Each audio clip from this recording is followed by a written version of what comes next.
Jan Hillier was one of those pioneers who helped make gay Melbourne what it was long before anyone else was really prepared to try. She was originally an Adelaide girl, although girl wasn't the kind of word anyone would have used for her even back then. She was, in the language of the time, a butch. We have a photo of her on her motorbike. We have a photo of her suited up with her girlfriend at Luna Park. Jan had an entrepreneurial spirit, which she discovered in the mid-1960s when she decided to organise a birthday party for herself at a hall in Richmond.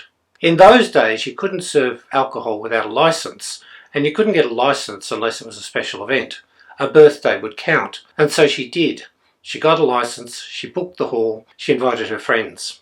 They invited their friends, they invited their friends, and so it went, until on the night of her birthday, something like 400 people turned up. It seemed like all of Camp Melbourne was there. This triggered a thought. Jan suddenly realised that in fact there was a market here, that camp people wanted to get out and celebrate and party and have a drink, and she was just the sort of person to make that happen. But because of the special licensing laws, she had to have a birthday every month in a different venue, and so she did. She had more birthdays in a year than most people have in a lifetime.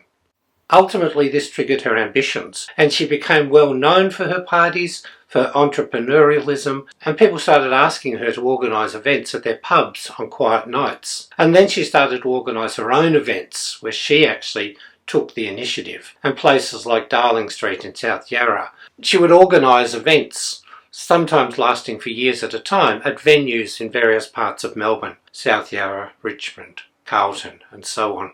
Her best known event was Pokeys, which is at the Prince of Wales in St Kilda, which she and Doug Lucas organised, and which grew and became probably the most famous event in gay Melbourne in the 1970s and into the 80s. It was an extraordinary affair. Upstairs at the Prince of Wales on Sunday night, hundreds of people would gather. There were drag shows, but these were vast, elaborate, expensive, flamboyant events. Drag queens and trannies, assisted by young men with no shirts on, performed elaborate choreography in elaborate costumes, much rehearsed and expensive to produce, and yet Jan and Doug were really keen to make sure that this was a premier event in Camp Melbourne.